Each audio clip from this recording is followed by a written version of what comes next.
Good morning, everyone. Okay, कल कहाँ थे? Okay. So we have started with the LLP Act 2008, which is your 12th chapter of CA inter syllabus. तो हमने जो LLP Act start किया था, हमने स्टार्टिंग में यही देखा था LLP Act में कि हमने को इसमें पढ़ना क्या है, देन इंट्रोडक्शन ये एक्ट क्यों आया है, उसके बाद हमने देखा था जो इसमें सेक्शंस है, there are 81 section over here, उसमें एक पॉइंट ऐसा भी था 81 नंबर का जो सेक्शन है वो अभी नहीं है, देयर आर 4 शेड्यूल हियर, तो उसके बारे में हमने डिस्कस किया था। उसके बाद क्या जरूरत आन पड़ी कि लोगों को एक न्यू टाइप ऑफ ऑर्गेनाइजेशन को लेके आना पड़ा, जैसे कि पहले सोल प्रोप्राइटरशिप थी, पार्टनरशिप थी, कंपनी थी, बट ऐसी क्या जरूरत थी कि आपको एक new type of organisation that is LLPA organisation create करना पड़ा। Then we have understood what is the meaning of LLP and उसके साथ साथ some kind of definition. I think आपने जो कल का लेक्चर था वो कर लिया होगा, अगर so there are 3 important definition we have studied. The first is a body corporate definition, second is a financial year definition, and third is what is the small LLP definition, which is a might important in your next exam.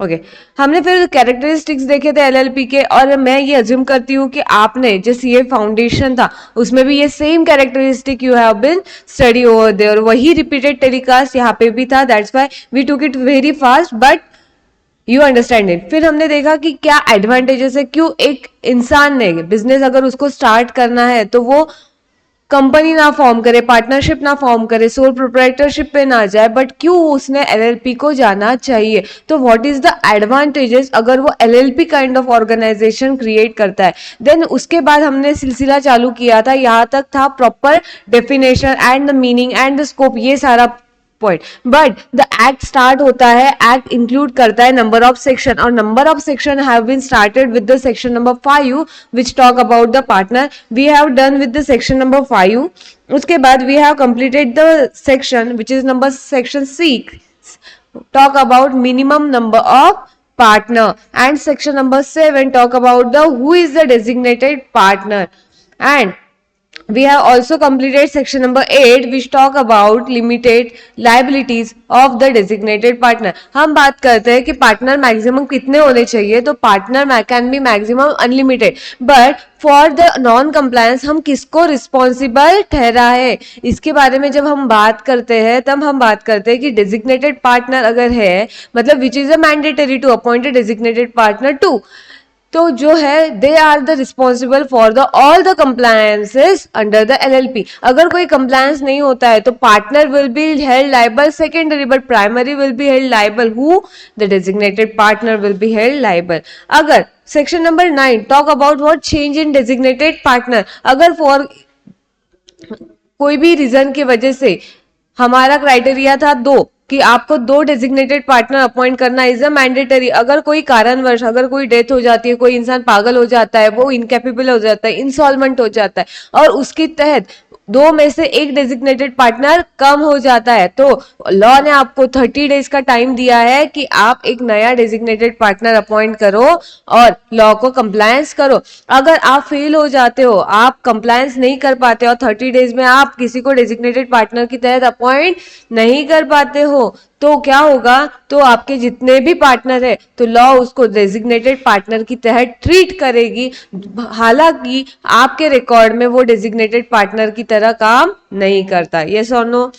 These are the section number 9 of LLP act 2008। हमने कल mainly section start किया था from section number 5 और हमने complete किया था section number 9 के तरफ। आज की जर्नी हमारी होगी फ्रॉम ऑनवर्ड सेक्शन नंबर 10। अब देखो सेक्शन नंबर 10 क्या बोलता है। आई थिंक ऑनलाइन में सब लोगों को क्लियर है। ओम क्लियर है?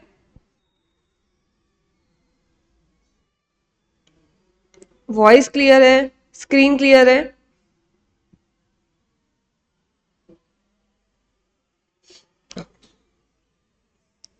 देन हमने स्टार्ट किया था क्या, punishment. Punishment to talk about in the section number 10।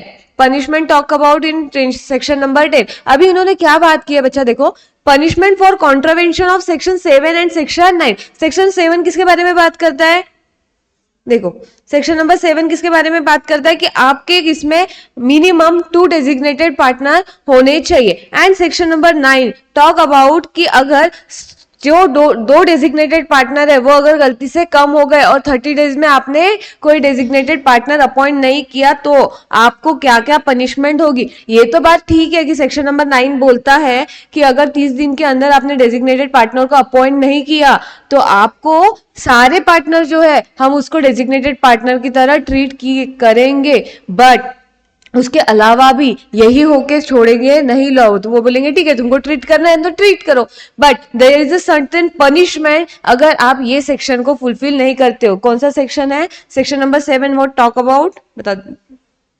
Section number 7 किसके बारे में बात करता है बताओ, डेजिग्नेटेड पार्टनर होना चाहिए, कितने, मिनिमम 2 होने चाहिए। और सेक्शन नंबर 9 किसके बारे में बात करते हैं, अगर चेंज होता है कुछ भी, अगर कुछ भी चेंज होता है इन द डीपी तो आपके पास 30 डेज है और 30 डेज के अंदर अभी आप डीपी को अपॉइंट नहीं करते हो तो आपके ऊपर कौन सा सेक्शन लागू हो जाता है, सेक्शन नंबर 10 अप्लीकेबल हो जाता है। ये समझ में आ रहा है। तो पहला क्या बोलता है, if LLP contravene the provision of subsection 1 of section 7 में का सबसेक्शन 1 अगर कॉन्ट्रावेन करता है जो बोलता है कि आपके इसमें मिनिमम 2 और कितने होने, क्या होने चाहिए, डेजिग्नेटेड पार्टनर, और उसमें से एक क्या होना चाहिए, resident of India. Resident of India मतलब कितने दिन रहना चाहिए वो, 120 days. Then the LLP and is every partner, देखो LLP and every partner shall be liable for a penalty, कितनी penalty, 10,000 rupees. And in case of continuing, 30 दिन हो गए, पेनल्टी लग गई, 10,000 रुपए हो गए, बट आप फिर भी कंप्लायंस नहीं कर रहे हो तो आपको फर्दर पेनल्टी लगेगी, कितनी, 100 रुपए पर डे के हिसाब से, मैक्सिमम वो कितनी हो सकती है, 1 लाख रुपीज। और एलएलपी ये तो किसको था, पार्टनर को था, फॉर एलएलपी था, एंड पार्टनर के लिए क्या है, 50,000 रुपीज फॉर एवरी पार्टनर, क्या है, every partner of such LLP. अभी देखो इन्होंने क्या बोला है,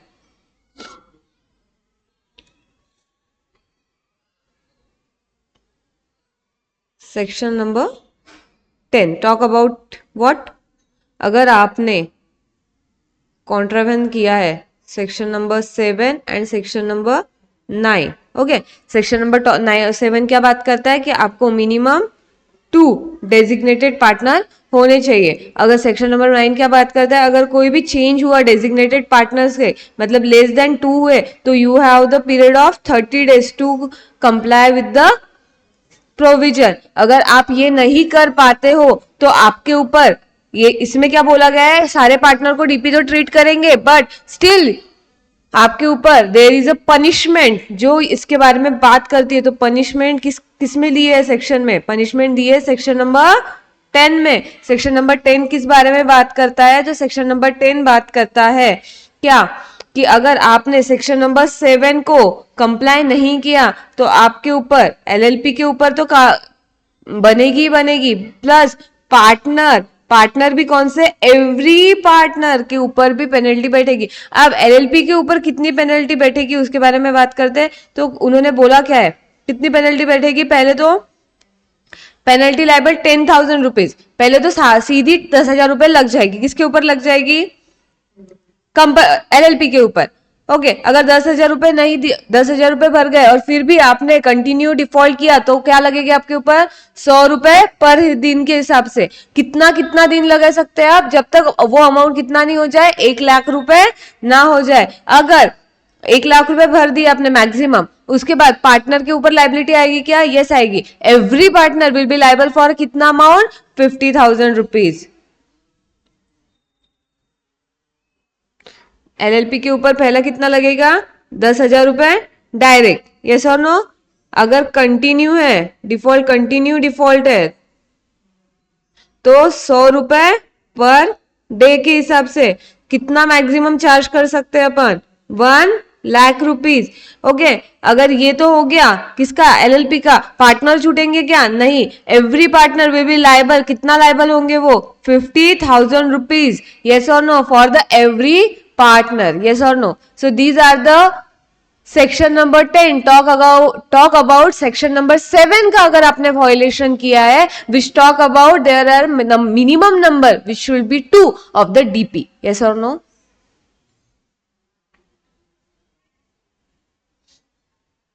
ओके नेक्स्ट.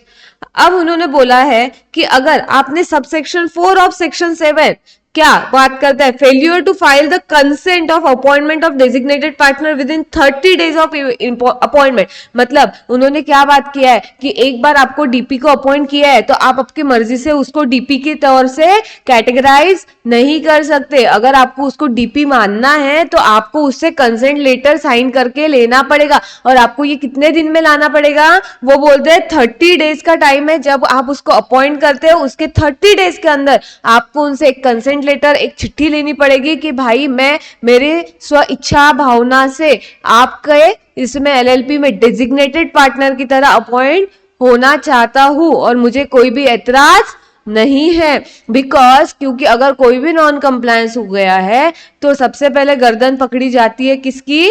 डीपी की. यस और no? So these are the things. The LLP and every designated partner shall be liable to the penalty. कितना? 5,000 रुपए. क्या किसको किसको बोला है? LLP and every designated partner. देखो LLP भी and every designated partner कितने लिए? 5,000 रुपए. अगर कंटिन्यू डिफॉल्ट है तो फिर से कितना? 100 रुपीज पर डे. कितना मैक्सिमम हो सकता है? 50,000 रुपीज. ये किसके लिए है? एलएलपी के लिए. और पार्टनर के लिए, एवरी डेजिग्नेटेड पार्टनर के लिए कितना है? 25,000. यहाँ पे कौन था? जस्ट एवरी पार्टनर था. यहाँ पे कौन है? एवरी डेजिग्नेटेड पार्टनर है.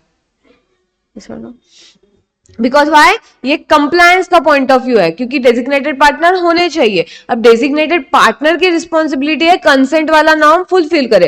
कंसेंट वाला नॉर्म किसने में बोला है? Section number 7 subsection 4. क्या बोला है देखो? आई थिंक ये हो चुका है तो मैं ये रफ कर देती हूँ. ये पे साइड बाय साइड हो जाएगा लिखना.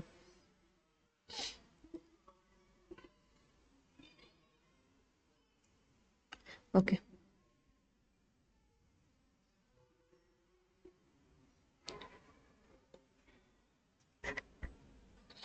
अगर आपने section number 7 subsection 4 talk about what, एक बार अगर आप अपॉइंट कर देते हो, किसको अपॉइंट कर देते हो? डेजिग्नेटेड पार्टनर को, तो आपको विद इन कितने दिन? विद इन 30 डेज आपको उससे क्या लेना है? कंसेंट लेटर लेना है. यस और नो? अगर आप इसको फुलफिल नहीं कर पाते हो तो आपको ऊपर क्या लगेगी?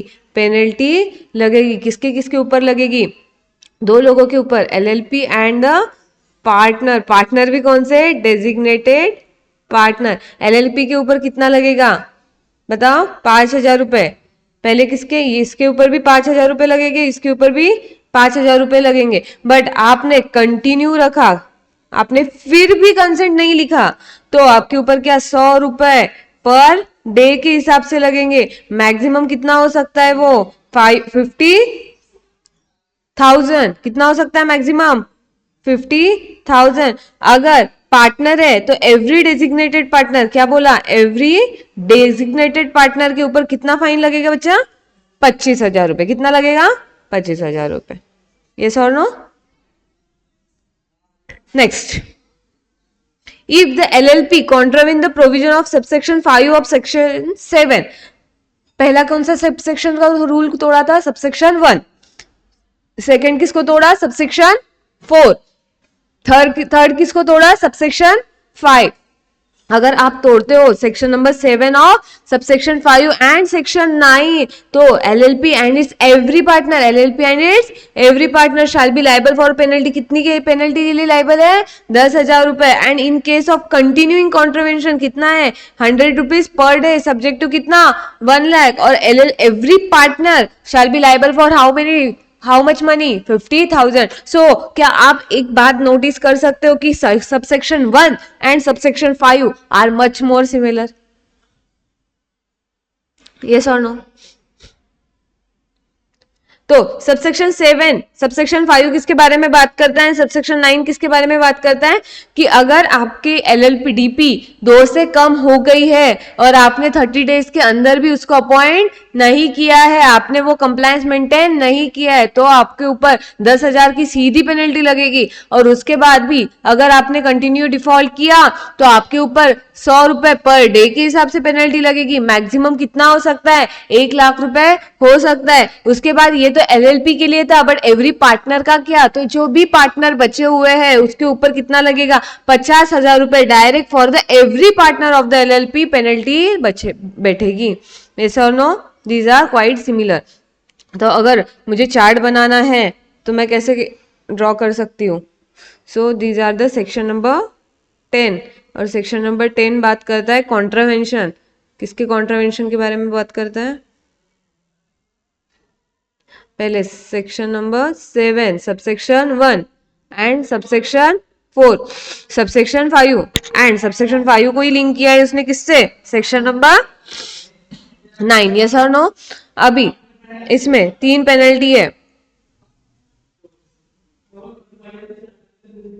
अगर आप 7 सबसेक्शन 1 को डिफॉल्ट करते हो, 7 सबसेक्शन 4 को डिफॉल्ट करते हो, 7 सबसेक्शन 5 एंड सेक्शन नंबर 9 को डिफॉल्ट करते हो तो क्या पेनल्टी लगेगी। उन्होंने बोला है सबसेक्शन 7 सबसेक्शन 1 को अगर आप डिफॉल्ट करते हो तो आपके ऊपर डायरेक्ट एलएलपी के ऊपर डायरेक्ट कितने की पेनल्टी लगेगी, 10,000 की पेनल्टी लगेगी। अगर कंटिन्यू है तो कितना लगेगा, 100 रुपीज पर डे के हिसाब से लगेगा। अगर ये भी पर मैक्सिमम कितना लग सकता है, 1 लाख रुपए लग सकता है। और एवरी पार्टनर के ऊपर कितना लगेगा, 50,000 रुपीज। ठीक है। सेक्शन नंबर 7 सबसेक्शन 4 एलएलपी के ऊपर कितना लगेगा, 5,000 रुपए, 5,000 रुपए। अगर कंटिन्यू है तो कितना आएगा, 100 रुपीज पर डे। मैक्सिमम कितना है, 50,000 रुपीज। और अगर एवरी डेजिग्नेटेड पार्टनर है, यहाँ पे क्या है, डेजिग्नेटेड पार्टनर, इसके ऊपर कितना लगेगा बच्चा, 25,000 रुपीज। यस और नो। और सेम अगर आप section number 7 subsection 5 and section 9 को कॉन्ट्रावेन करते हो तो आपके ऊपर क्या लगेगा, एलएलपी तो डायरेक्ट लगेगी कितनी, 10,000। और कंटिन्यू है तो सेम जाएगा 100 रुपीज पर डे के हिसाब से। मैक्सिमम कितना होगा, 1 लाख। और एवरी पार्टनर की बात की गई है, एवरी पार्टनर कितने में जाएगा, 50,000। यस और नो। ओके, इतना क्लियर।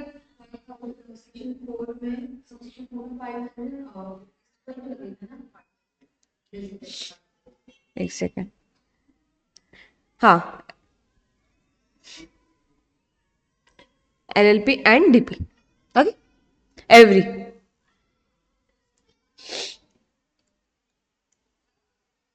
कहाँ गया बुक, आ गया। Okay, I think section number 10 is clear. Where what we talk about section number 10, section number 7 subsection 1, section number 7 subsection 4, section number 7 subsection 5 and section number 9. Yes or no? Okay next. अब यहां से चालू होता है हमारा क्या, incorporation of the LLP. क्या चालू होता है बच्चा, इनकॉर्पोरेशन ऑफ एलएलपी। अब यहाँ पे यहाँ तक हमारे सेक्शन नंबर 10 तक तो हो गए, जो बोलता है कि डीपी होना चाहिए, मिनिमम 2 होने चाहिए, देन चेंज हो गया तो क्या पनिशमेंट, क्या वो सारी बात। अब सेक्शन नंबर 11 से हमारा स्टार्ट होता है, क्या स्टार्ट होता है, इनकॉर्पोरेशन प्रोसीजर। अगर आपको एलएलपी एक्ट के तहत कोई भी LLP kind of organisation establish करनी है एज पर द लॉ, तो आपको कौन से सेक्शन को फॉलो करना जरूरी है। तो जब हम बात करते हैं कि incorporation document, the most important document needed for the registration is the incorporation document. अब रजिस्टर के लिए, रजिस्ट्रेशन के लिए कौन से डॉक्यूमेंट लगते हैं, तो हम बोलते हैं जो इनकॉर्पोरेशन के लिए डॉक्यूमेंट लगते हैं। तो उसके बारे में बात की गई है। अभी आप बताओ मुझे क्या क्या लगता होगा इनकॉर्पोरेशन के लिए। सीधी बात है, अगर कोई इंडिविजुअल अपॉइंट हो रहा है तो उसका एड्रेस प्रूफ, उसका नाम का प्रूफ, और उसके बाद बिल, इलेक्ट्रिसिटी बिल वगैरह, ये होता है एड्रेस प्रूफ होता है। पैन कार्ड से लिंक करना पड़ेगा उसकी डिजिटल सिग्नेचर, ये सारी बातें होगी। एंड डीपी अगर अपॉइंट हो रहा है तो हमको और एक डॉक्यूमेंट लगेगा, that is a consent letter. अब बात करते हैं for LLP to be incorporated. अगर कोई एलएलपी इनकॉर्पोरेट हो रही है तो अपने को चाहिए 2 और more person associate for a carrying on a lawful business. दो या दो से ज्यादा चाहिए। कितने चाहिए? 2 या 2 से ज्यादा चाहिए मेंबर, जो एक दूसरे से क्या होने चाहिए? एसोसिएट होने चाहिए। किसके लिए? Carry on a business. Business भी कौन सा बिजनेस? लॉफुल बिजनेस, क्योंकि अनलॉफुल बिजनेस को मान्यता है क्या? नहीं। पहले ही हमने बोला है बिजनेस ऐसा करो जो लॉफुल हो, और उसके लिए आप एसोसिएट हो रहे हो। कितने लोग एसोसिएट हो गए? मिनिमम 2 और 2 से ज्यादा। कैसा बिजनेस कैरी करने के लिए? लॉफुल बिजनेस कैरी करने के लिए। आपका व्यू क्या रहेगा? सर्विस प्रोवाइड करना और क्या सोशल सर्विस करना? नहीं, आपका एक ही मोटिव रहेगा। जब आप प्रॉफिट अर्न करने के लिए जाते हो और आपका नाम सब्सक्राइब करते हो for the incorporation document. Incorporation document की तरह अगर आप अच्छा कंपेयर करते हो टू द कंपनी इनकॉर्पोरेशन, वहां पे भी हमको प्रोमोटर के नाम देने पड़ते हैं, who take the first step to incorporate the company. Same as to the LLP subscription of the name, मतलब the partner who have taken the first step to incorporate the company is called what? Subscriber their name to an incorporation document. Yes or no? ये हुआ A point. B point बात करता है the incorporation document shall be filed in a such manner. कहाँ पे file करेंगे अपन वो देखेंगे। with a fee, कोई भी फॉर्म विदाउट फी MCA के पोर्टल पे अपलोड नहीं होता है। फी कितनी प्रिस्क्राइब होगी? Form to form it will be charge. ROC के पास हम यहाँ पे सबमिट करते हैं जिस स्टेट का आप आरओसी चूज करते हो, महाराष्ट्र स्टेट, गुजरात स्टेट, किस स्टेट का जा रहे हो, as per the state ROC fee will be differ from state to state. आप उसको सारे रजिस्टर ऑफिस भी मेंटेन करते हो, जिस अब आरओसी कौन सा चूज करोगे, जहां के आपका रजिस्टर्ड ऑफिस होगा वहां का आपका आरओसी को आपको फॉलो करना पड़ेगा। Is to be situated as per what? Incorporation document now process electronically by the registrar central registration centre since कितने कब से? 2 अक्टूबर 2018। 2018 से सारा जो फिजिकल था अब कैसा हो गया है? इलेक्ट्रॉनिक हो गया है। अब इसको कौन गवर्न करता है? Central government will govern this kind of provision via which website? mca.gov.in। Yes और नो? सो उन्होंने क्या बोला है कि आपको पहले तो आपको 2 लोग चाहिए जो एसोसिएट हो और लॉफुल बिजनेस कर सके। उसके बाद उन्होंने पॉइंट दिया है कि जो भी डॉक्यूमेंट आप करते हो, डॉक्यूमेंट जो भी आप सबमिट करते हो, वो ऐसे फॉर्म में, प्रिस्क्राइब फॉर्म में, एक एक पद्धत से, एक प्रॉपर वे से आपको सबमिट करना पड़ेगा। सबमिट आपको विद प्रिस्क्राइब फी करना पड़ेगा। अब ये फी का प्रिस्क्राइब है तो ये particular ROC to ROC differ करती है। अब आपके एलएलपी के लिए कौन से आरओसी सुटेबल है ये डिसाइड करता है कि आपके एलएलपी का रजिस्टर्ड ऑफिस कौन से एरिया में है, वो डिसाइड करेगा कि आपको कौन सा आरओसी एप्लीकेबल है। अगर आपका आरओसी पुणे के, आपका रजिस्टर ऑफिस पुणे में है तो आपका आरओसी कौन सा जाएगा? पुणे आरओसी। यस और नो? अगर आपका रजिस्टर ऑफिस मुंबई में है तो आपका आरओसी कौन सा जाएगा? मुंबई का।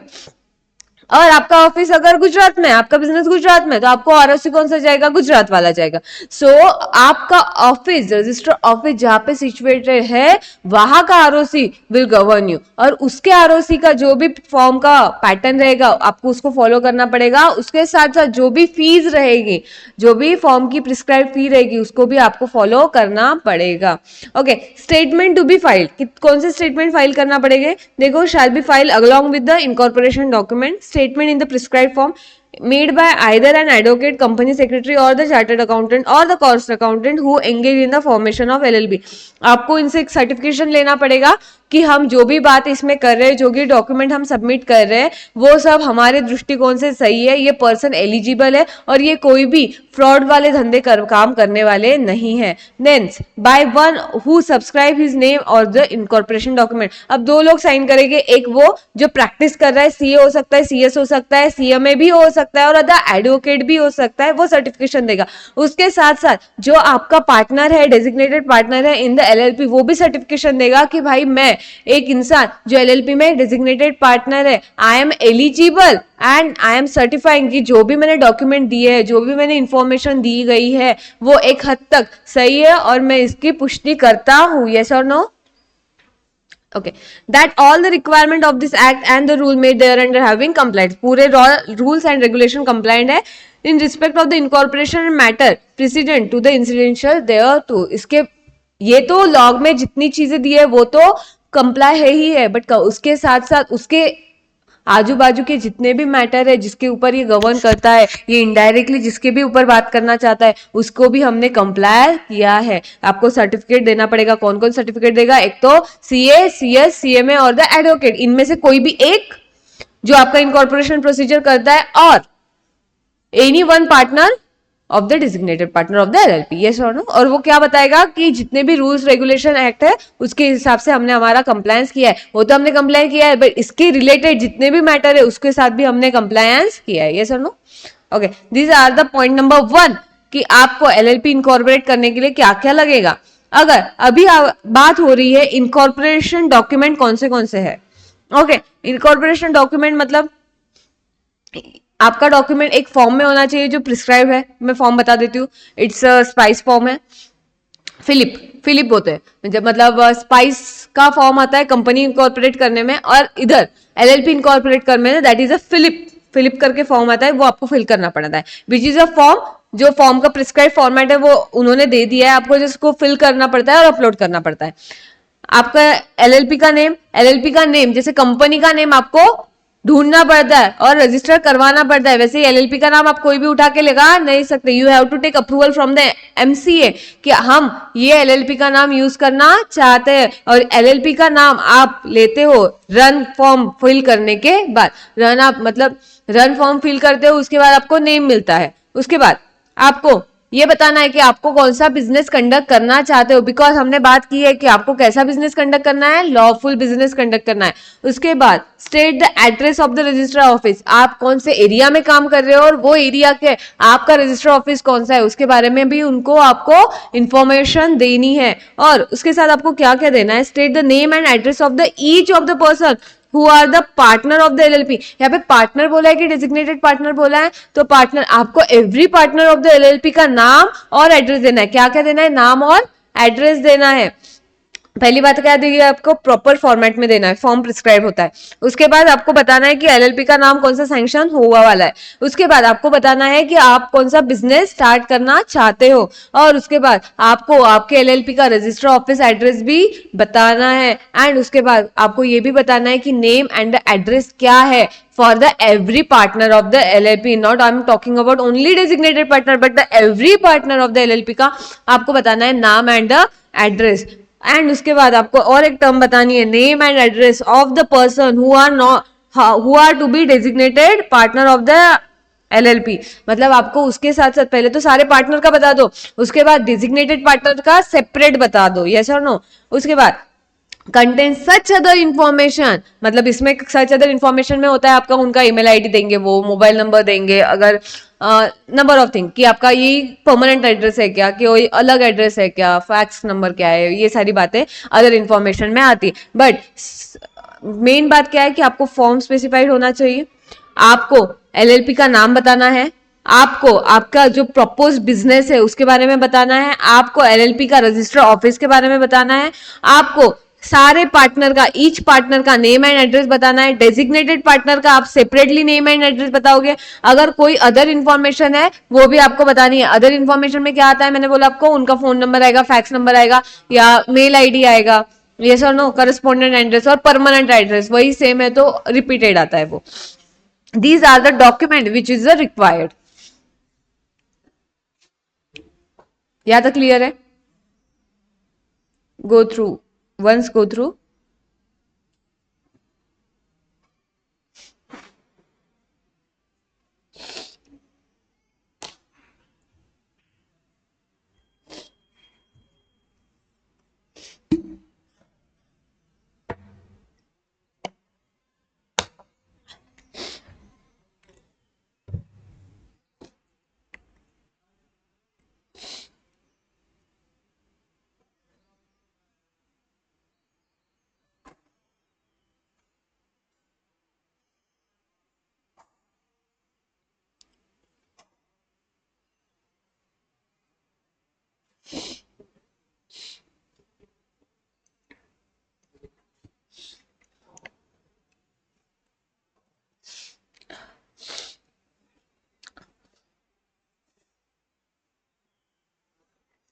ओके नेक्स्ट, यस और नो? ओके, अगर कोई पर्सन ऐसा कोई स्टेटमेंट देता है जो उसको पता है कि वो जो दे रहा है वो फॉल्स है, मतलब झूठा स्टेटमेंट दे रहा है, और वो बिलीव करता है कि वो जो स्टेटमेंट है वो सच नहीं है, एक तो वो गलत स्टेटमेंट है और उसको पता है कि वो जो बोल रहा है वो सही नहीं बोल रहा है, तो ऐसे पर्सन विल बी पनिशेबल किसके लिए? For a false declaration. मतलब हमने देखा है दो लोगों को डिक्लेयर करना पड़ता है, एक तो वो पर्सन जो एलएलपी बना रहा है, एक तो वो सीए हो सकता है, सीएस हो सकता है, सीएमए हो सकता है, नहीं तो एडवोकेट हो सकता है, या तो पार्टनर ऑफ द एलएलपी जो डिक्लेयर करेगा कि जो भी मैं इंफॉर्मेशन दे रहा हूं वो प्रॉपर कंप्लायंस है, वो सही इंफॉर्मेशन है और कोई भी इसमें फॉल्स इंफॉर्मेशन नहीं है।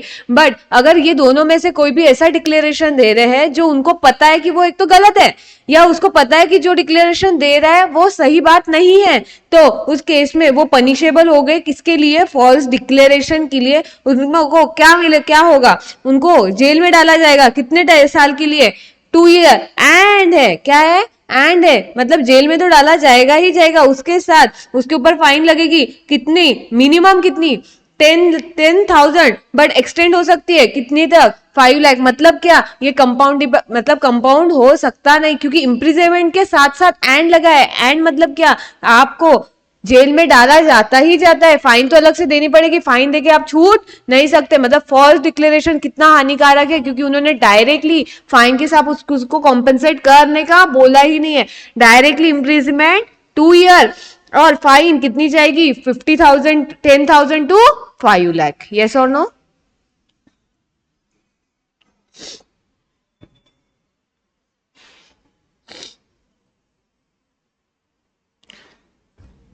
सेक्शन नंबर कौन सा है चालू है अपना? 11 ना? 11 में, 11 में उन्होंने क्या बोला है? 11 सबसेक्शन 3, सेक्शन 11 सबसेक्शन 3 बात क्या करता है? आपने अगर फॉल्स डिक्लेरेशन दिया है तो उसके ऊपर पनिशमेंट क्या होगी?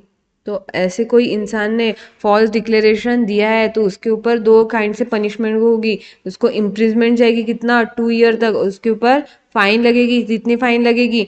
10,000 टू 5 लाख रुपीज। यस और नो? एंड इसके बीच में क्या है? एंड है, मतलब और नहीं है, ये भी होगा और ये भी होगा। यस और नो?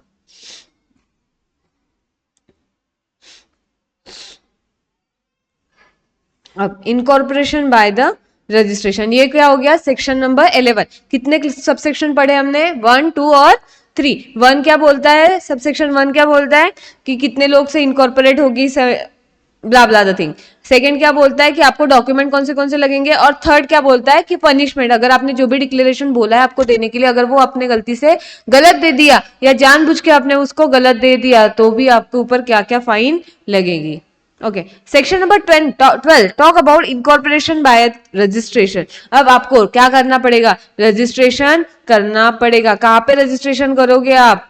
एमसीए के वेबसाइट पे जाके आप रजिस्ट्रेशन करोगे। So when the requirement impose by clause number B and clause number C subsection 1 of section 11 have been complied, अगर उन्होंने बोला है कि जो 11 सेक्शन है आप एक बार कंप्लाई कर लेते हो, तो उसके बाद आपको सारे डॉक्यूमेंट रजिस्ट्रार के पास रिटेन होते हैं फॉर द इनकॉर्पोरेशन डॉक्यूमेंट, क्योंकि आप सारे डॉक्यूमेंट किसके पास देते हो? रजिस्ट्रार के पास। अब रजिस्ट्रार की ड्यूटी क्या है? वो सारे डॉक्यूमेंट को आपके पास, अपने पास संभाल के रखने, मतलब ही क्या? रिटेन अपने पास करने as a incorporation document, unless the requirement impose by clause number A that subsection has not be complied with, he shall within a period of 14 days registrar register the incorporation document or give certification that the LLP is incorporated by the name specified therein। मतलब क्या? अगर आपने registrar के पास सारे incorporation document कर दिए तो registrar के पास कितना टाइम है? 14 days। वो क्या करेगा? आपके सारे डॉक्यूमेंट रजिस्टर करेगा as a incorporation of the document, and उसके साथ ये तो करेगा ही करेगा, रजिस्टर तो करेगा ही करेगा, और आपको सर्टिफिकेट देगा। कैसा? कि एलएलपी इनकॉर्पोरेट हुई, जैसे कंपनी इनकॉर्पोरेशन सर्टिफिकेट था, यहाँ पे कौन सा सर्टिफिकेट है? एलएलपी इनकॉर्पोरेशन सर्टिफिकेट है। कितने दिन में होता है बेटा ये प्रोसेस? 14 डेज में। अगर आपने एक बार डॉक्यूमेंट दे दिया तो एलओसी के पास कितना टाइम है? 14 डेज है। 14 डेज में वो क्या करेगा? आपके जो भी डॉक्यूमेंट दिए गए हैं वो रजिस्टर करेगा, और उसके साथ साथ आपको क्या इशू करेगा? सर्टिफिकेट ऑफ इनकॉर्पोरेशन इशू करेगा। नेक्स्ट, द रजिस्ट्रार में accept the statement of delivered under clause C of the subsection 1 of section 11 as sufficient evidence that required imposed by the clause A of subsection has been complied with. मतलब उन्होंने क्या बोला है, subsection clause number सी वो क्या बात करता है, ऑफ सबसेक्शन 1 का, सबसेक्शन 1 का आ गया, ओके। स्टेटमेंट कौन देता है, एक तो सीए, सीएस और सीएमए, इसमें ये स्टेटमेंट देता है और ये स्टेटमेंट देता है पार्टनर, नहीं तो सीए, सीए, सीएमए और द एडवोकेट। अगर इन्होंने जो स्टेटमेंट दिया है clause number C of 1, okay, of section 11, ये सफिशिएंट एविडेंस वो मान लेगा जो रिक्वायरमेंट है कंप्लाई करने के लिए, यस और नो। उन्होंने क्या बोला है कि आपने जो एविडेंस, आपने जो डिक्लेरेशन दिया है उसी को वो एविडेंस के तौर पे एक्सेप्ट कर सकता है। The certificate issued under subclause B, under clause B of subsection 1 shall be signed by, कौन साइन करेगा, registrar and the his official seal, मतलब रजिस्ट्रार साइन करेगा और कॉमन सील का थप्पा आएगा। The certificate shall be conclusive evidence that the LLP is incorporated by the name specified therein। अभी उन्होंने कितनी बातें बोली है, 4 बातें बोली है। देखो यहाँ पे कंफ्यूजन होगा ना, सेक्शन नंबर 11, सेक्शन नंबर 11 में 4 बातें बोली है। फर्स्ट सेक्शन क्या बात करता है, देखो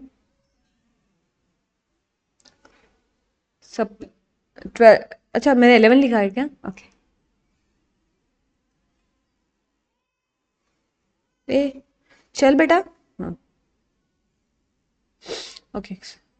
सेक्शन नंबर 12 क्या बात करता है कि registrar when the requirement imposed subsection 1 have been complied, the registration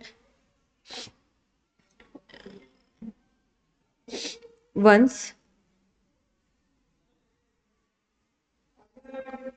document submit under section 11, registrar do two things,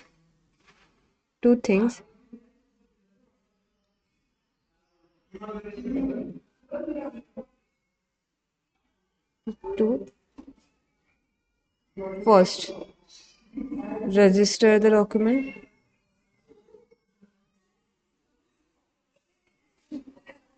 and second इसके साथ साथ वो क्या करेगा, issue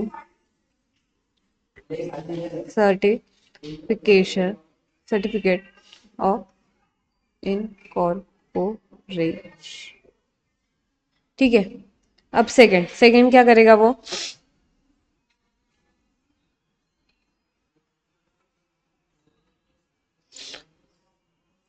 accept the declaration as evidence, ठीक है। सिंपल बात की हमने, accept the declaration as a evidence, वो एक्सेप्ट करेगा। थर्ड क्या बात हो रही है, certificate issue is signed by registered plus common से, जो भी सर्टिफिकेट इशू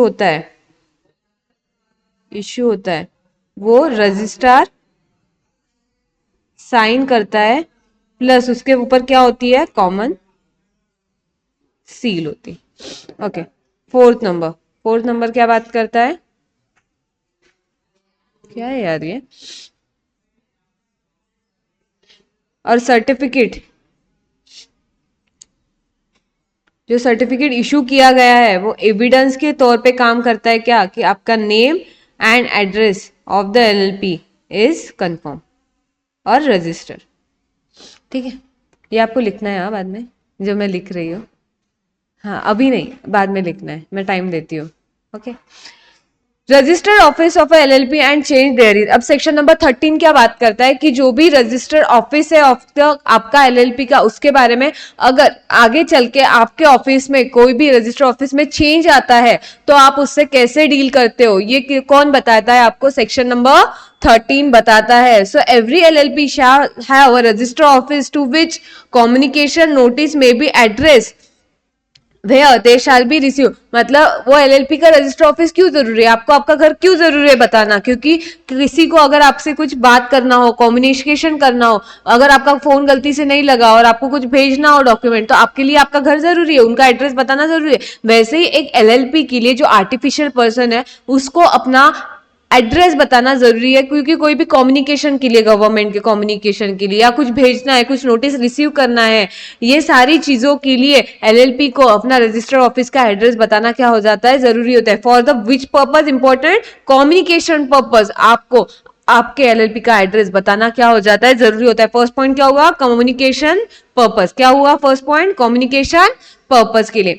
सेकेंड पॉइंट बताता है, a document may be serve on a LLP और अ पार्टनर और a designated partner there of by sending it by a post under a certificate of a posting by registered post और by any other manner as may be prescribed at the register office or any other address specifically declared by the LLP for the purpose of such form manner as may be prescribed। अब उन्होंने क्या बोला है, अगर आपको LLP को कोई भी डॉक्यूमेंट भेजना है, आपको एलएलपी को कोई भी डॉक्यूमेंट भेजना है, एलएलपी के पार्टनर को कोई भी डॉक्यूमेंट भेजना है, या एलएलपी के कोई भी डेजिग्नेटेड पार्टनर को डॉक्यूमेंट भेजना है, तो आप आपके एलएलपी के रजिस्टर ऑफिस में एड्रेस जो आपके एलएलपी का रजिस्टर ऑफिस है उस एड्रेस पे भेज सकते हो। अब किस किस के लिए, एलएलपी के लिए, पार्टनर के लिए और डेजिग्नेटेड पार्टनर के लिए, ओके, इसके लिए भेज सकते हो। अगर आपने डायरेक्टली उनको बोल दिया है दो ये हमारे कंपनी का रजिस्टर्ड ऑफिस है, but for the communication purpose you can send this kind of notice और कम्युनिकेशन ऑन दिस एड्रेस, क्या आप ऐसा कर सकते हो, बिल्कुल कर सकते हो। यू कैन से और declare any other particular address for the communication purpose, ये सुनो। तो सारे जो भी कम्युनिकेशन है, जो भी नोटिस आती है, जो भी रिपोर्ट आती है, जैसे सर्टिफिकेट ऑफ इनकॉर्पोरेशन फिजिकली आना हो तो वो कहाँ पे आएगा, तो रजिस्टर्ड ऑफिस एड्रेस पे आ जाएगा। तो अगर आपने वहां पे प्रॉपरली दे दिया है कि कम्युनिकेशन के लिए आपको ये एड्रेस चाहिए, तो वो सारे वो एड्रेस पे चले जाएंगे। So first is what, the communication. और सेकेंड, ये किस किस के लिए डॉक्यूमेंट सर्व किया जाएगा, तो हम बात करते हैं कि ये सर्व किया जाएगा एलएलपी के लिए, पार्टनर के लिए एंड द डेजिग्नेटेड पार्टनर के लिए। इनको जो भी सेंड करना है तो वो रजिस्टर ऑफिस के लिए जा सकता है, यस और नो। थर्ड, एलएलपी में change the place of register office, क्या वो देखो पहले दो पॉइंट में क्या बोला है, फर्स्ट कम्युनिकेशन के लिए और किस किस को यूज कर सकते हो। अगर कोई भी एलएलपी ऑफिस में प्लेस ऑफ बिजनेस, मतलब place of business register office में कोई चेंज हो जाता है तो आपको एक नोटिस फाइल करना पड़ेगा, किसके पास, रजिस्ट्रार के पास। फॉर्म कौन सा होगा, स्पेसिफाइड फॉर्म होगा, उसके बाद आपके ऊपर कुछ कंडीशन लगेगी, वो आपको फुलफिल करनी है और आपको फी भी पे करनी पड़ेगी, यस और नो। और आपका ये चेंज कब से इफेक्ट होगा, जब आप फाइलिंग करोगे तब से आपको इफेक्ट होगा। आपका मन हो गया आज आप यहाँ पे रजिस्टर ऑफिस है, कल आप कहीं और जाके कर रहे हो, आरओसी को कुछ पता ही नहीं, तो आरओसी मानेगा क्या वो आपका रजिस्टर ऑफिस है, नहीं। कब तक वो नहीं मानेगा, जब तक उसको पता नहीं चलेगा। और कब तक उसको पता नहीं चलेगा, जब तक आप फाइलिंग नहीं करोगे। तो फाइलिंग कैसे करोगे आप, जो भी फॉर्म आरओसी ने दिया हुआ है उसके मुताबिक आप फाइल करते हो। और कैसे फाइल करते हो, if prescribe form with prescribe fee, और आपको उसके साथ जो भी कंडीशन है वो आपको आप माननी पड़ेगी, यस और नो। उसके बाद, if the LLP contravene any provision, अगर आपने ये सारी चीजें कॉन्ट्रावेन कर ली तो आपके every partner shall be punishment with the penalty, कितना, 500 रुपीज पर डे, और मैक्सिमम कितना हो सकता है, 50,000 रुपीज, यस और नो। सेक्शन नंबर कौन से आए हैं अपन, 12 हो गया। सेक्शन नंबर 13, सेक्शन नंबर 13 क्या बात करता है, रजिस्टर्ड ऑफिस एंड कोई चेंज हो गया है तो रजिस्टर ऑफिस में। पहला से सबसेक्शन क्या बात करता है कि आपको for the communication channel,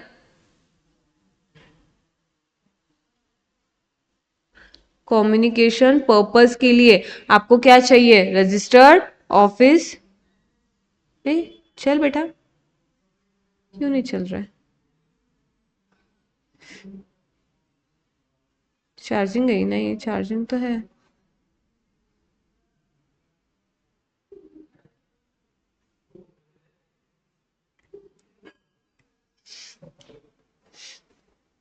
hmm.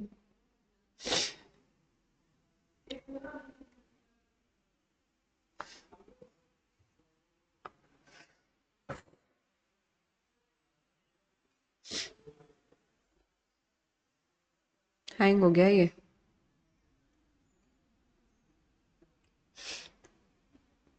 Hang hang hang hang hang.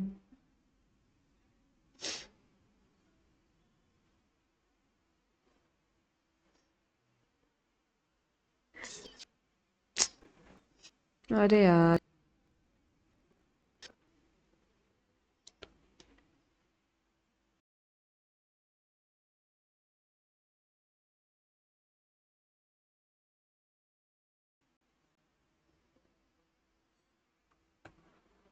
क्या करूं बता।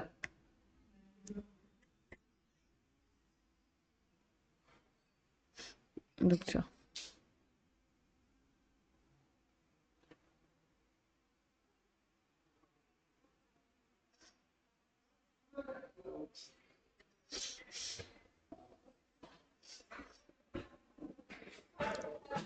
हम्म। Expert, call the experts.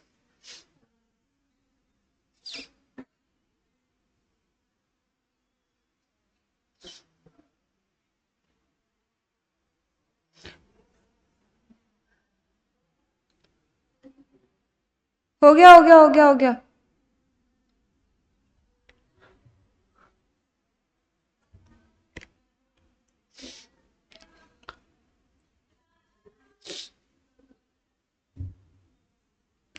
हो गया हो गया, उनको बोलना हो गया।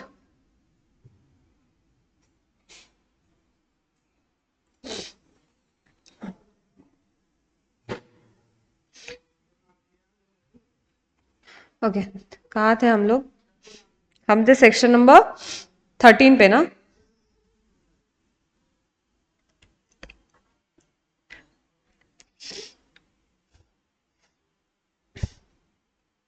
भाई इतना सब हो गया।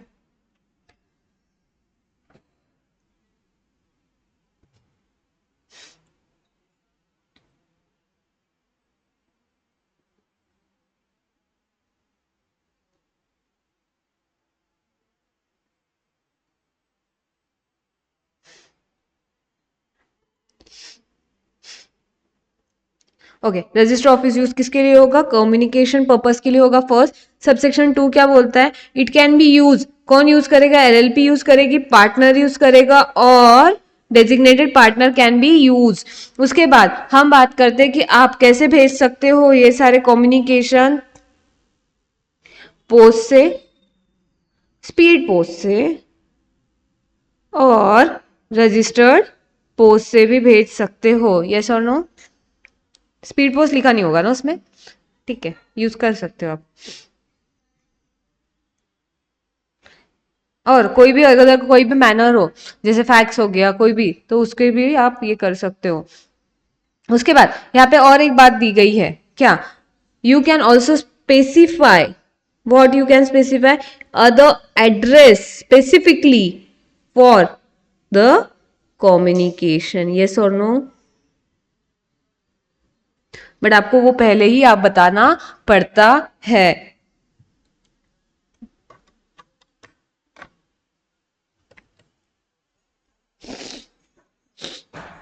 थर्ड, थर्ड क्या बात करता है? अगर यस, अगर आपके एलएलपी में के एड्रेस में, एड्रेस ऑफ द एलएलपी कोई भी चेंज आता है तो क्या करोगे? तो आपको इन्फॉर्म करना है। किसको इन्फॉर्म करोगे? रजिस्ट्रार को इन्फॉर्म करोगे about the change in a what? Prescribe form में इन्फॉर्म करोगे। और वो जो चेंज है वो इफेक्टिव कब से होगा? जब से आपने उनको इन्फॉर्म किया है, तब से ही चेंज इफेक्टिव होगा। और फोर्थ, अगर आपने ये सारे प्रोविजन को कंप्लायंस नहीं किया है तो आपके ऊपर क्या होगी? पनिशमेंट लगेगी। पनिशमेंट नहीं बोल सकते अपन, पेनल्टी लगेगी। पेनल्टी कितनी लगेगी? 500 रुपीज पर डे के हिसाब से लगेगी। और मैक्सिमम कितना लगेगी? 50,000 रुपए मैक्सिमम लगेगी। ये हुआ क्या? सेक्शन नंबर, कौन सा सेक्शन नंबर हुआ? Section number 13 we have read it. अब सेक्शन नंबर 14 क्या बोलता है कि एक बार आपने अगर रजिस्ट्रेशन कर लिया है एज ए एलएलपी, तो अब आपके पास सर्टिफिकेट, अपने स्टेप ले लिया, अपने रजिस्ट्रार के पास रजिस्टर हो गया, आपके पास क्या आ गया है, इनकॉर्पोरेशन सर्टिफिकेट आ गया है। तो इसकी इफेक्ट क्या क्या हो गए, अब आपकी एलएलपी अपने नाम पे कैपेबल होगी। किस किस के लिए, आप किसी को केस फाइल कर सकते हो, कोई आपके ऊपर केस फाइल कर सकता है, आप कोई प्रॉपर्टी एक्वायर कर सकते हो, अपने नाम पे ट्रांसफर कर सकते हो, आपके नाम पे होल्ड कर सकते हो, आप कुछ डेवलप कर सकते हो, कुछ बेच सकते हो, प्रॉपर्टी मूवेबल हो या इमूवेबल हो, टेंजिबल हो या इनटेंजिबल हो, ये सारे ट्रांजैक्शन के लिए आप समर्थ हो। एक बार आपका रजिस्ट्रेशन हो जाता है तो आप आपके नाम की क्या हो सकती है, कॉमन सील हो सकती है, एक या एक से ज्यादा भी हो सकती है। क्या कॉमन सील होना मैंडेटरी है? नहीं, बट कॉमन सील अगर चाहो तो आप रख सकते हो एलएलपी के नाम पे। और फोर्थ चीज आप क्या कर सकते हो, doing and suffering other act thing as a body corporate में लॉफुली डू एंड सफर, आपको वो सारे काम आप कर सकते हो और ये सारी चीजें आपके ऊपर बीत सकती है। सफर मतलब कुछ लॉस हुआ तो वो भी आपको फेस करना पड़ेगा। तो वो सारी जो एक बॉडी कॉर्पोरेट फेस करती है वो आप सब उसको आप भी वो सारी चीजें सफर करोगे, वो भी सारी चीजें आप फेस करोगे। तो these are the effect of the registration, कि एक बार आपको रजिस्ट्रेशन हो जाता है एलएलपी तो आप 4 चीजों के लिए एलिजिबल हो जाते हो। कौन सी 4 चीजें हैं वो, आप किसी के ऊपर केस फाइल कर सकते हो, कोई आपके ऊपर केस फाइल कर सकता है, आप किसी ट्रांजैक्शन में इंक्लूड हो सकते हो, मूव कर सकते हो, कोई भी प्रॉपर्टी हो जो मूवेबल हो या इमूवेबल हो, टेंजिबल हो या इनटेंजिबल हो, एक्वायर कर सकते हो, अपने नाम पे ले सकते हो, होल्ड कर सकते हो, ट्रांसफर कर सकते हो, ये सारी चीजें आप कर सकते हो। उसके साथ आपके आपके नाम की एलएलपी के नाम की कॉमन सील भी रख सकते हो। उसके बाद आप वो सारी चीजें कर सकते हो और वो सारी चीजें से आप गुजर सकते हो जो एक कॉर्पोरेट एंटिटी गुजरती है because of a separate body corporate होने के हक से। तो आपको एक बॉडी कॉर्पोरेट के सारे हक मिल जाते हैं। अब नेम, नाम की बात हो रही है, जो नाम बात करता है सेक्शन नंबर 15 में, तो नाम में क्या बोला है उन्होंने, every limited liability partnership shall have either the word limited liability partnership और the acronym LLP at the last of the word. अगर मैं आज जाके एसआर करके एलएलपी स्टार्ट करूं तो मैं एसआर क्या बोलूंगी, एलएलपी बोलूंगी, और एसआर लिमिटेड लाइबिलिटी पार्टनरशिप मेरे को एंड में यूज करना पड़ेगा। जैसे ही हम, जैसे फॉर एग्जांपल हम कंपनी में यूज करते हैं, अगर प्राइवेट कंपनी होगी तो प्राइवेट कंपनी आपको यूज करना पड़ेगा, अगर पब्लिक कंपनी है तो only limited word you will use. वैसे ही अगर आप एलएलपी रजिस्टर करते हो तो आपको एलएलपी एक तो एक्रोनिम यूज कर सकते हो, नहीं तो आप full word that is a limited liability partnership भी आप यूज कर सकते हो। And second, no LLP shall be registered by the name which in opinion of central government is undesirable. आपने ऐसा कोई एलएलपी का नाम सजेस्ट किया है जो सेंट्रल गवर्नमेंट को लगता है ये डिजायरेबल नहीं है, तो आपको वो नाम से, और एक तो आइडेंटिकल है, मतलब कोई नाम से, जैसे टाटा नाम से आपने कोई एलएलपी स्टार्ट कर दी पर टाटा तो ऑलरेडी है और गवर्नमेंट ना थोड़ा सा ये ध्यान भटक गया था गवर्नमेंट का और गवर्नमेंट ने आपको अप्रूवल दे दिया। और एनी रीजनेबल और उससे मिलता जुलता कुछ है ऑफ एलएलपी और अ कंपनी और a registered trademark of a person under the trademark act. तो मतलब उन्होंने क्या बोला है, कोई भी एलएलपी फॉर्म नहीं हो सकती, कोई भी ऐसा नाम जो आइडेंटिकल है किसी और ट्रेडमार्क से, कोई और कंपनी से, कोई और एलएलपी के, और सेंट्रल गवर्नमेंट को पता है। और दूसरी बात, और सेंट्रल गवर्नमेंट में लगता है कि आपने जो नाम सजेस्ट किया है वो अनडिजायरेबल है, तो आपके एलएलपी वो नाम से रजिस्टर्ड नहीं हो सकती। समझ में आ रही है मेरी बात? ये कौन सा सेक्शन बात करता है? सेक्शन 15 किसके बारे में बात करता है? नाम, कि आपको आपके नाम के आगे लिमिटेड लाइबिलिटी पार्टनरशिप लगाना है या नहीं, आपको पूरा वर्ड लगाना है तो आप एक्रोनिम एलएलपी करके लगा सकते हो। दूसरी बात, कौन सा नाम आपके लिए सुटेबल नहीं रहेगा, जो नाम अनडिजायरेबल है सेंट्रल गवर्नमेंट के हिसाब से, और ऐसा कोई नाम जो किसी एलएलपी का ऑलरेडी नाम है, किसी कंपनी का ऑलरेडी नाम है और किसी नाम का किसी ने ऑलरेडी ट्रेडमार्क लिया हुआ है, तो वैसा भी नाम आपके ऊपर आपको नहीं मिल सकता। ये वो कौन बोलता है? ये सेक्शन नंबर 15 बोलता है। अब सेक्शन नंबर 16 क्या बोलता है? That is a reservation of the name. अगर आप चाहते हो कि आपको एलएलपी बाद में क्रिएट करनी हो बट आपको वही नेम चाहिए, तो रिजर्वेशन के लिए आप एक फॉर्म भरते हो, वो फॉर्म का नाम है reservation of unique name. Run form करके आप फिल करते हो और अपना नेम जो भी है, 2 नेम सजेस्ट करते हो उसमें से एक अप्रूव हो जाता है। A person may apply in such form, form कौन सा है मैंने बोला आपको, RUN form, and manner accompanied by such fee as may भी 1000 रुपए लगते हैं इसमें। फॉर्म कौन सा होता है, रन होता है, वेरी गुड वेरी गुड।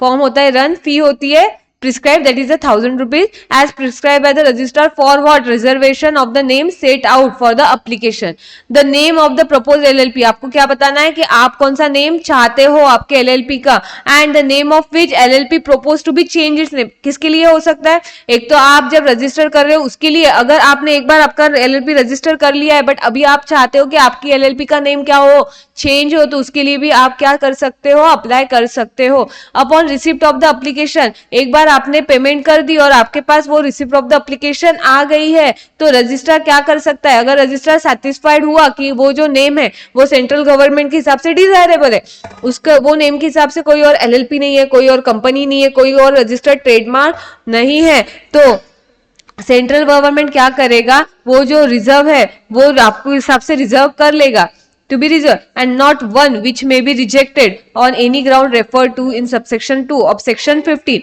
अगर वो उसको लगा डिजायरेबल है तो वो अप्रूव करेगा, बट अगर उसको सेक्शन 15 के ग्राउंड में लगा कि कुछ तो भी गड़बड़ है तो वो रिजेक्ट कर देगा आपको कितने दिन में, इन स्टिपुलेटेड टाइम। और आपका एक बार अगर आपका नेम रिजर्व हो गया तो वो रिजर्व कितने पीरियड तक रहता है, 3 महीने तक आपको वो नाम रिजर्व रहता है। मतलब ही क्या, एक बार आपने ऐसी फॉर्म की प्रोसीजर क्या होता है, आपको अगर इनकॉर्पोरेशन करना है एलएलपी का तो आप पहले रन फॉर्म फाइल करते हो। रन फॉर्म किसके लिए, reservation of a unique name. अब एक नेम आपको 1000 रुपीज पे करना पड़ता है, आपने अगर 1000 रुपीज पे कर दी, आपको 2 नेम ऑप्शन आप उस फॉर्म में डाल देते हो, आपने 2 नेम ऑप्शन उधर दे दी, तो अब आरओसी क्या करेगा, रजिस्ट्रार क्या करेगा, एक तो एक्सेप्ट करेगा नहीं तो रिजेक्ट करेगा। रिजेक्ट कौन से ग्राउंड पे करेगा, सेक्शन 15 के ग्राउंड पे रिजेक्ट करेगा, कि अगर उसको लगा अनडिजायरेबल है या एलएलपी का नाम वगैरह ब्ला ब्ला द थिंग। अगर ओके, अगर उसने रिजेक्ट कर लिया तो बात वहीं पे खत्म। अगर एक्सेप्ट कर लिया उसने तो आपके पास ये जो नाम आपको दिया है, एक्सेप्ट हुआ है, वो कब तक रहेगा आपके पास, 3 मंथ तक रहेगा। मतलब 3 मंथ के अंदर आपको इनकॉर्पोरेशन डॉक्यूमेंट सारे सबमिट करने हैं। अगर आपने 3 महीने के अंदर इनकॉर्पोरेशन डॉक्यूमेंट सबमिट नहीं करते हो तो वो जो नेम है आपका रिजर्व किया हुआ वो चला जाता है। वो अलग बात है, देयर इज अ 1 क्लॉज कि आप एक्सटेंशन भी ले सकते हैं, बट उसके लिए हम यहाँ पे बात नहीं कर रहे हो। तो 3 महीने का टाइम है आपके पास, 3 महीने के अंदर आपको इनकॉर्पोरेशन डॉक्यूमेंट पूरे सबमिट करने पड़ते हैं। अब ये हुआ सेक्शन नंबर 16 की क्या बात करता है, रिजर्वेशन ऑफ नेम। कितने टाइम के लिए रिजर्वेशन होता है, 3 मंथ के लिए रिजर्वेशन हुआ जाता है। अब बात हो रही है सेक्शन नंबर 17। क्या बात हो रही है, सेक्शन नंबर 17। सेक्शन नंबर 17 क्या बात करते हैं, rectification of a name of LLP. अभी देखो बात क्या हुई, रेक्टिफिकेशन ऑफ द नेम। उन्होंने बोला है सेक्शन नंबर 15 के हिसाब से जो नाम एलिजिबल नहीं है उसको रजिस्टर नहीं किया जाएगा। बट अगर कभी गलती से ऐसा हो गया है कि सेंट्रल गवर्नमेंट ने आपको नाम अप्रूव कर दिया और किसी ने सेंट्रल गवर्नमेंट के अप्लाई कर दिया कि भाई आपने किसी इसको नाम अप्रूव कर लिया, ये देखो इसका तो ट्रेडमार्क मेरे पास है, तो इस केस में क्या होगा, तो rectification of the name of LLP उसके बारे में बात की गई है। सो हम ये स्टार्ट करते हैं with the 10 minute of the break, उसके बाद we will go with it. आप तब तक ये सारी चीजें लिख लो। क्या लिखना था आपको, सेक्शन नंबर कहां से बात की थी हमने, 12 10 ओके।